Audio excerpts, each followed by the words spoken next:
Hi all, നമ്മളിൽ പലർക്കും ഉണ്ടായിട്ടുള്ള ഒരു സാധാരണ ഇഞ്ചുറിയാണ് ആംഗിൾ സ്പ്രെയിൻ. അതിനെക്കുറിച്ചാണ് ഇന്ന് സംസാരിക്കുന്നത്. ഇതൊരു ചെറിയ പ്രശ്നമായി തോന്നാമെങ്കിലും ചിലർക്ക് ആംഗിൾ സ്പ്രെയിൻ എന്ന് പറയുന്നത് ഒരു ക്രോണിക് ആംഗിൾ ഇൻസ്റ്റബിലിറ്റി എന്ന് കൂടുതൽ സങ്കീർണമായ പ്രശ്നത്തിലേക്ക് മാറാം.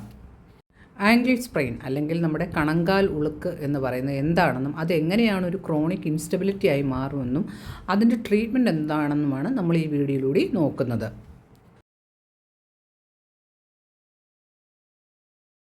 എന്താണ് ഈ ആംഗിൾ സ്പ്രെയിൻ കൊണ്ട് ഉദ്ദേശിക്കുന്നത്? നമ്മുടെ ആംഗിൾ ജോയിൻറ്റിലെ ലിഗമെൻറ്റിന് സംഭവിക്കുന്ന ഒരു ഇഞ്ചുറിയാണിത്. ലിഗമെൻറ്റ്സ് എന്ന് പറയുന്നത് എല്ലുകളെ തമ്മിൽ ബന്ധിപ്പിക്കുന്ന ടഫായിട്ടുള്ള ഇലാസ്റ്റിക് ടിഷ്യൂ ആണ്. ആംഗിൾ ജോയിൻറ്റിൽ, അതായത് ആംഗിൾ സ്പ്രെയിനിൽ, നമ്മളിപ്പോൾ ഈ പിക്ചറിൽ കാണുന്നത് പോലെ ഏറ്റവും സാധാരണയായിട്ട് സംഭവിക്കുന്ന ലാറ്ററൽ ആംഗിൾ സ്പ്രെയിനാണ്. അതായത് കാല് ഉള്ളിലേക്ക് തിരിയുമ്പോഴാണ് ഇതിങ്ങനെ സംഭവിക്കുന്നത്. ഈ സമയത്ത് ആൻറ്റീരിയർ ടാലോ ഫിബുലാർ ലിഗമെൻറ്റ്, കാൽക്കേനിയോ ഫിബുലാർ ലിഗമെൻറ്റ് എന്നീ ലിഗമെൻറ്റിനാണ് കൂടുതലും ഇഞ്ചുറി ഉണ്ടാകുന്നത്. ഒരു ലിഗമെൻറ്റ് ഇഞ്ചുറി ഉണ്ടായിക്കഴിഞ്ഞാൽ അതിൻ്റെ സിംറ്റംസ് എന്താണ്? അവിടെ പെയിൻ ഉണ്ടാകും, സ്വെല്ലിംഗ് ഉണ്ടാകും, തൊട്ടാൽ ടെൻഡർനെസ് ഉണ്ടാകും. അതുകൂടാതെ തന്നെ ചിലപ്പോൾ നടക്കാൻ നമുക്ക് ബുദ്ധിമുട്ടുണ്ടാകും. സാധാരണയായിട്ട് ഒരു ആംഗിൾ സ്പ്രെയിൻ ഉണ്ടായിക്കഴിഞ്ഞാൽ അതിൻ്റെ ട്രീറ്റ്മെൻറ്റിന് പല ഘട്ടങ്ങളുണ്ട്. തുടക്കത്തിൽ റൈസ് പ്രോട്ടോക്കോൾ, അതായത് റെസ്റ്റ്, ഐസ്, കംപ്രഷൻ, എലിവേഷൻ, ഈ ട്രീറ്റ്മെൻറ്റാണ് ഉപയോഗിക്കുന്നത്.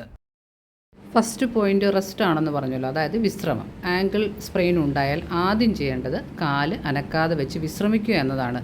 ഇത് കൂടുതൽ ഡാമേജ് വരുന്നത് തടയാനായിട്ട് സഹായിക്കും. രണ്ടാമത്തെ പോയിൻ്റാണ് ഐസ്. വേദനയും വീക്കവും കുറയ്ക്കാനായിട്ട് ഐസ് പാക്ക് ഉപയോഗിക്കുന്നത് നല്ലതാണ്. അത് നമ്മൾ എങ്ങനെയാണ് ചെയ്യുന്നത്? ഇഞ്ചേർഡ് ആയ ഭാഗത്ത് ഒരു 15 to 20 മിനിറ്റ്സ് നമുക്ക് വെക്കാവുന്നതാണ്.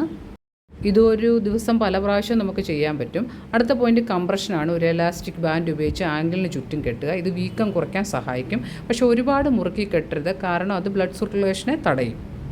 എന്ന് പറഞ്ഞ പോയിൻ്റ്, അതായത് എലിവേഷൻ. ആംഗിൾ ഹൃദയത്തിൻ്റെ ലെവലിനേക്കാൾ ഉയർത്തി വെക്കുകയാണ് ഇതുകൊണ്ട് ഉദ്ദേശിക്കുന്നത്. ഇത് നമ്മുടെ കാലിലെ നീര് കുറയ്ക്കാനായിട്ട് സഹായിക്കും. കിടക്കുമ്പോൾ ഒരു തലയണ വെച്ച് കാല് ഉയർത്തി വെക്കുന്നത് നല്ലതാണ്. അടുത്ത ഘട്ടത്തിൽ ഫിസിയോതെറാപ്പിയുടെ പ്രാധാന്യം എന്താണെന്ന് നോക്കാം. ഈ അടുത്ത ഘട്ടത്തിൽ വേദനയും നീരും കുറയ്ക്കുക. ചിലർക്ക് വീണ്ടും വേദനയും സ്വെല്ലിങ്ങും ഒക്കെ കാണും. അത് കഴിയുമ്പോൾ നമ്മൾ ആംഗിളിന് ചുറ്റുമുള്ള പേശികളെ ബലപ്പെടുത്തുന്ന എക്സർസൈസ് ഫിസിയോതെറാപ്പിസ്റ്റ് നമുക്ക് പഠിപ്പിച്ചു തരും.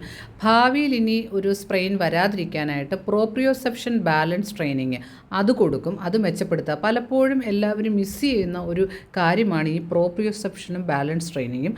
അത് പിന്നീട് ക്രോണിക് ആംഗിൾ ഇൻസ്റ്റബിലിറ്റിയിലേക്ക് പോകാൻ സാധ്യതയുണ്ടാക്കുന്നു. ഞാനിപ്പോൾ ഈ പറഞ്ഞ ഭാഗമെന്ന് പറയുന്നത് ചെറുതായിട്ടൊന്ന് കാലുളുക്കി ഒരു സിമ്പിൾ ഇഞ്ചുറി ആയിരുന്നു. അതെങ്ങനെയാണ് മാനേജ് ചെയ്യുന്നതാണ് പറഞ്ഞത്. എന്നാൽ ചില സന്ദർഭങ്ങളിൽ ഒരു 15 to 20% ആളുകളിൽ ഇത് ക്രോണിക് ആംഗിൾ ഇൻസ്റ്റബിലിറ്റി എന്ന ഒരവസ്ഥയിലേക്ക് മാറാറുണ്ട്. ഇത് പലപ്പോഴും ഒരു സൈക്കിൾ പോലെ ഇങ്ങനെ തുടർന്ന് വരും. ഒരു ഇഞ്ചുറി ഉണ്ടാകുന്നു, ഇങ്ങനെ നീര് വെക്കുന്നു, പിന്നെ ഒരു ഇൻസ്റ്റബിലിറ്റി ഉണ്ടാകുന്നു. അങ്ങനെ ഒരു സൈക്കിളായിട്ട് തുടരുകയാണ് ചെയ്യുന്നത്. അതെന്തുകൊണ്ടാണ് അങ്ങനെ സംഭവിക്കുന്നത്? അതെന്താണെന്ന് നമുക്കൊന്ന് നോക്കാം. ഇതെങ്ങനെയാണ് സംഭവിക്കുന്നതെന്ന് വെച്ചാൽ, ആദ്യം നമുക്കൊരു സ്പ്രെയിൻ ഉണ്ടായി. ഇവിടെ ഇപ്പം ലാറ്ററൽ ആംഗിൾ സ്പ്രെയിൻ ഉണ്ടായി.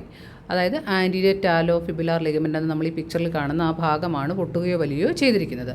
ഇത് ലിഗമെൻറ്റിൻ്റെ സ്ട്രക്ചറിനും അതിലെ നെർവ്സിനും ഡാമേജ് ഉണ്ടാക്കും. അങ്ങനെ ഒരു ഇനിഷ്യൽ ഇഞ്ചുറി ഉണ്ടായി കഴിഞ്ഞപ്പോഴത്തേക്കും നമ്മൾ ആംഗിൾ ശരിയായ രീതിയിലൊന്ന് സുഖം പ്രാപിക്കാനായിട്ട് ആവശ്യമായ റീഹാബിലിറ്റേഷൻ കൊടുക്കാതിരിക്കുക, ആവശ്യത്തിന് സമയം കൊടുക്കാതിരിക്കുക, അല്ലെങ്കിൽ ആ റീഹാബിലിറ്റേഷൻ നല്ല രീതിയിൽ ബാലൻസ് ട്രെയിനിങ്ങും പ്രോപ്രിയോസെപ്ഷനും സ്ട്രെങ്തനിങ്ങും ഒന്നും ഇല്ലാതെ പൂർണ്ണമല്ലാതെ വരുന്നതുകൊണ്ട് ജോയിൻറ്റ് ദുർബലമായിട്ട് തുടരുകയാണ് ചെയ്യുന്നത്. പ്രോപ്പറായിട്ടുള്ള ഒരു റീഹാബിലിറ്റേഷൻ കിട്ടാത്തതുകൊണ്ടും വീക്കായിട്ടുള്ള ന്യൂറോളജിക്കൽ കൺട്രോളും വീക്കായിട്ടുള്ള മസിൽസുമൊക്കെ ഉള്ളത് കാരണം ഈ സ്പ്രെയിൻ വീണ്ടും വരാനായിട്ട് സാധ്യതയുണ്ട്. അപ്പോൾ കാല് പ്രത്യേകിച്ച് ഒരു അൺഈവൻ സർഫസിലൂടെയൊക്കെ നടക്കുമ്പോഴോ ഫിസിക്കൽ ആക്ടിവിറ്റിയൊക്കെ ചെയ്യുമ്പോഴോ ഒരു ഗിവിംഗ് വേ ഫീല് ഉണ്ടാകാറുണ്ട്. ഇങ്ങനെ തുടർച്ചയായിട്ട് സ്പ്രെയിൻ വരികയും പോവുകയും ചെയ്യും. അപ്പോൾ എന്ത് പറ്റുന്നു? ലിഗമെൻറ്റിനും മറ്റ് സ്ട്രക്ചേഴ്സിനും കൂടുതൽ ഡാമേജ് ഉണ്ടാകുകയും ഇത് വീക്ക്നെസ്സിൻ്റെയും ഇൻസ്റ്റബിലിറ്റിയുടെയും സൈക്കിൾ തുടരാൻ കാരണമാവുകയും ചെയ്യുന്നു. അങ്ങനെയാണിത് ക്രോണിക് ഇൻസ്റ്റബിലിറ്റിയിലോട്ട് പോകുന്നത്. അടിക്കടി ഇങ്ങനെ സ്പ്രെയിൻ ഉണ്ടാകുന്നവർ ചോദിക്കുന്ന ഒരു ക്വസ്റ്റ്യൻ ഉണ്ട്, ട്രീറ്റ്മെൻറ്റ് ചെയ്തിട്ടും എന്തുകൊണ്ടാണ് എനിക്കിങ്ങനെ വരുന്നത്? അപ്പോൾ നമ്മൾ മനസ്സിലാക്കേണ്ട ഒരു കാര്യം, ചില കാര്യങ്ങൾ നമ്മൾ ശ്രദ്ധിച്ച് മനസ്സിലാക്കിയാൽ നമുക്ക് അതിനൊരു പരിഹാരം കണ്ടെത്താൻ കഴിയും. ഒരു ലിഗമെൻ്റ് ഇഞ്ചുറി ഉണ്ടായാൽ അതിൻ്റെ സ്വാഭാവികമായ ഇലാസ്റ്റിസിറ്റി നഷ്ടപ്പെടാം. അതായത് അതിൻ്റെ ഒരു നോർമൽ ടെൻഷനുണ്ട്, അത് ഈ ജോയിൻറ്റിന് പ്രൊട്ടക്ഷൻ കൊടുക്കാനുള്ള ഒരു ടെൻഷനാണ്, അത് നഷ്ടപ്പെടാം. അങ്ങനെ ലിഗമെൻറ്റിൻ്റെ അതിൻ്റെ ടെൻഷൻ മെയിൻറ്റെയിൻ ചെയ്യാൻ പറ്റാതെ വരുന്നതോടുകൂടി ജോയിൻറ്റ് ലാക്സിറ്റി ഉണ്ടാകുന്നു. അതായത് ജോയിൻറ്റ് അമിതമായ ചലനം ഉണ്ടാക്കുന്നു. ആംഗിൾ അമിതമായി ഉള്ളിലോട്ട്, അതായത് ഇൻവേർഷനിലോട്ട് ചലിക്കാൻ സാധ്യത ഉണ്ടാവുകയാണ് ചെയ്യുന്നത്. അങ്ങനെ പെട്ടെന്ന് ആംഗിളിൻ്റെ ഒരു നിയന്ത്രണം നഷ്ടപ്പെട്ട് ഒരു ഗിവിങ് വേ, അതായത് ആംഗിൾ പെട്ടെന്ന് തിരികെയോ ബലം നഷ്ടപ്പെടുന്ന ഒരു അവസ്ഥ ഉണ്ടാകുകയാണ് ചെയ്യുന്നത്. ഇവിടെ ഫങ്ഷണൽ ഇൻസ്റ്റബിലിറ്റിയാണ് ഉണ്ടാകുന്നത്. അതായത് ഈ ന്യൂറോ മസ്കുലാർ കൺട്രോൾ നഷ്ടപ്പെടുകയാണ്.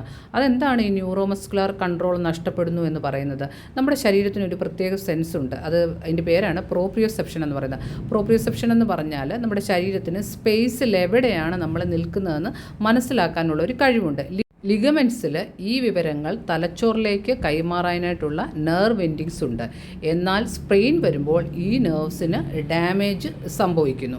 അപ്പോൾ എന്തു പറ്റുന്നു? ഇത് നമ്മുടെ ബാലൻസിനെയും ആംഗിളിൻ്റെ പൊസിഷനിലും വരുത്തുന്ന മാറ്റങ്ങൾ മനസ്സിലാക്കാനുള്ള കഴിവിനെ ബാധിക്കുന്നു.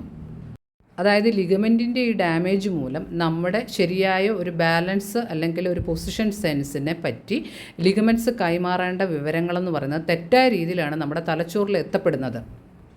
അപ്പോൾ നമ്മുടെ ആംഗിൾ ജോയിൻ്റ് എങ്ങനെ മൂവ് ചെയ്യണം, ഏത് പൊസിഷനിൽ വെക്കണം എന്നുള്ള കാര്യങ്ങളൊന്നും നമ്മൾ ശരിയായ രീതിയിലല്ല മനസ്സിലാക്കുന്നത്. അത് റീ ഇഞ്ചുറിയിലേക്ക് പോകാനായിട്ട് കാരണമാകുന്നു.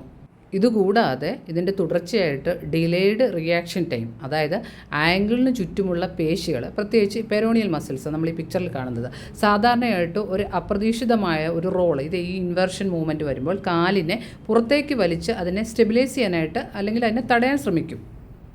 പക്ഷേ ക്രോണിക് ആംഗിൾ ഇൻസ്റ്റബിലിറ്റി ഉള്ളവരിൽ ഈ പ്രൊട്ടക്റ്റീവ് റിഫ്ലക്സ് വൈകുകയോ ദുർബലമാവുകയോ ചെയ്യും. ഇത് സ്പ്രെയിൻ തടയാൻ കഴിയാതെ വരുന്നു.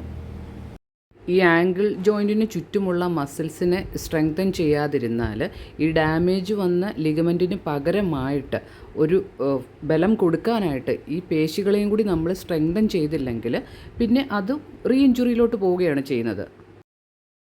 ഇനി ഇങ്ങനെ ക്രോണിക് ആംഗിൾ ഇൻസ്റ്റബിലിറ്റി വന്നു, ഇതിൻ്റെ ട്രീറ്റ്മെൻറ്റ് എന്താണെന്ന് നോക്കാം. ഫസ്റ്റ് നമ്മൾ കൺസിഡർ ചെയ്യേണ്ടത് ഇതിൻ്റെ റിസ്ക് ഫാക്ടേഴ്സാണ്. അതായത് ആദ്യമുണ്ടായ ഇഞ്ചുറിയിലെ റീഹാബിലിറ്റേഷൻ കംപ്ലീറ്റ് ആയിരുന്നു, പ്രോപ്പറായിട്ടുള്ള സ്ട്രെങ്തനിങ്ങും പ്രോപ്രിയോസെപ്ഷൻ ബാലൻസ് ട്രെയിനിങ്ങും ഫിസിയോതെറാപ്പിയും ഒക്കെ എടുത്തിരുന്നു. രണ്ടാമത്തെ പോയിൻറ്റ് സിവിയറിറ്റി, അതായത് അതിന് പല ഗ്രേഡുണ്ട്. ആദ്യത്തെ ഇഞ്ചുറി ഗ്രേഡ് 1, ഗ്രേഡ് 2, ഗ്രേഡ് 3 അങ്ങനത്തെ ഗ്രേഡിംഗ് ഉണ്ട്. അതിലേതായിരുന്നു? മൂന്നാമത് റിക്കറൻറ്റ് ഇഞ്ചുറി, ആദ്യത്തെ ഇഞ്ചുറി പൂർണ്ണമായിട്ട് സുഖപ്പെടുന്നതിന് മുമ്പ് തന്നെ രണ്ടാമത് ഇഞ്ചുറി വന്നിരുന്നോ? അനാറ്റമിക്കൽ ഫാക്ടേഴ്സ്, ഹൈ ആർച്ചാണോ, ഫുട്ടിൻ്റെ ആർച്ച്, അതായത് കാവസ് ഫുട്ട് പോലെയുള്ള ചില ശാരീരിക ഘടനകൾ വീണ്ടും സ്പ്രെയിൻ ഉണ്ടാകാനുള്ള സാധ്യത കൂട്ടുന്നു. പിന്നെ ഹൈ ബോഡി മാസ് ഇൻഡെക്സ് ആണോ ഉള്ളത്, ഒബിസിറ്റി ഉണ്ടോ, ഇങ്ങനെയുള്ള കുറച്ച് ഫാക്ടേഴ്സൊക്കെ നമ്മൾ റിസ്ക് ഫാക്ടേഴ്സാണ്. അപ്പോൾ അതൊക്കെ ഒന്ന് നോക്കി വിലയിരുത്തുക. അതിനുശേഷം നമ്മൾ ഫിസിയോതെറാപ്പിയിൽ അതിൻ്റെ റീഹാബിലിറ്റേഷൻ പ്രോപ്പറായിട്ട് കംപ്ലീറ്റ് ചെയ്യാൻ ശ്രമിക്കുക. അതായത് അതിനകത്ത് റേഞ്ച് ഓഫ് മോഷൻ എക്സർസൈസ് ഉണ്ട്, സ്ട്രെങ്തനിങ് എക്സർസൈസ് ഉണ്ട്, സ്ട്രെച്ചിങ് എക്സർസൈസ് ഉണ്ട്, പ്രോപ്രിയോസെപ്ഷൻ ബാലൻസ് ട്രെയിനിങ് എക്സർസൈസ് ഉണ്ട്, ഗെയ്റ്റ് ട്രെയിനിങ് ഉണ്ട്. ഇങ്ങനെ പല ട്രീറ്റ്മെൻറ്റ് നമ്മൾ പേഷ്യൻറ്റിനെ അസസ് ചെയ്യുമ്പോൾ മനസ്സിലാക്കുന്ന പല കാര്യങ്ങളുണ്ട്. ഫോർ എക്സാമ്പിൾ, നേരത്തെ തന്നെ ഏർലി വെയ്റ്റ് ബെയറിങ്, അതായത് ഡോക്ടർ അവരോട് അഡ്വൈസ് ചെയ്തിട്ടുണ്ട് ഒരു പാർഷ്യൽ വെയ്റ്റ് ബെയറിങ്ങോ അല്ലെങ്കിൽ ഒരു അസിസ്റ്റീവ് ഡിവൈസ് ഉപയോഗിച്ച് നടക്കണമെന്ന്. പലപ്പോഴും പേഷ്യൻ്റ് അത് ഫോളോ ചെയ്തിട്ട് ഉണ്ടാകണമെന്നില്ല. രണ്ടാമതായിട്ട് സ്പോർട്സ് ആക്ടിവിറ്റീസിലോട്ടൊക്കെ അല്ലെങ്കിൽ കൂടിയ ഫിസിക്കൽ ആക്ടിവിറ്റിയൊക്കെ ചെയ്യുന്നതിന് മുമ്പ് നല്ല രീതിയിലുള്ള സ്ട്രെങ്തനിങ് ചെയ്യണമെന്ന് പറഞ്ഞിട്ടുണ്ടായിരിക്കും. അതവർ ഫോളോ ചെയ്തിട്ട് ഉണ്ടാകണമെന്നില്ല. അങ്ങനെ പല കാര്യങ്ങളും ഇതിന് റിസ്ക് ഫാക്ടേഴ്സായിട്ട് വരാം.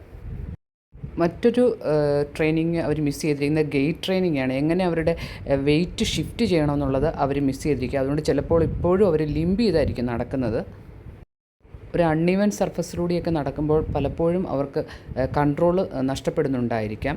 അങ്ങനെ പ്രോപ്പറായിട്ടുള്ള ഒരു സ്ട്രെങ്തനിങ്ങും പ്രോപ്രിയോസെപ്ഷൻ ട്രെയിനിങ്ങും ഒക്കെ കിട്ടാത്തതിൻ്റെ കുറവാണ് അവർക്ക് ഇങ്ങനെ ഈ ആംഗിൾ ക്രോണിക് ഇൻസ്റ്റബിലിറ്റിയിലോട്ട് പോകാനായിട്ടുള്ള സാഹചര്യം. അത് നമ്മൾ അസസ് ചെയ്യുമ്പോൾ നമുക്കത് മനസ്സിലാകും. അപ്പോൾ അത് മനസ്സിലാക്കി ഈ റിസ്ക് ഫാക്ടേഴ്സൊക്കെ വിലയിരുത്തി നമ്മൾ ഈ പറഞ്ഞതുപോലെയുള്ള ഒരു ഇൻഡിവിജ്വലൈസ്ഡ് ആയിട്ടുള്ള ഒരു പ്രോഗ്രാം ചെയ്യുകയാണെങ്കിൽ തീർച്ചയായിട്ടും നല്ല റിക്കവറി പേഷ്യൻറ്റിന് കിട്ടുന്നതാണ്.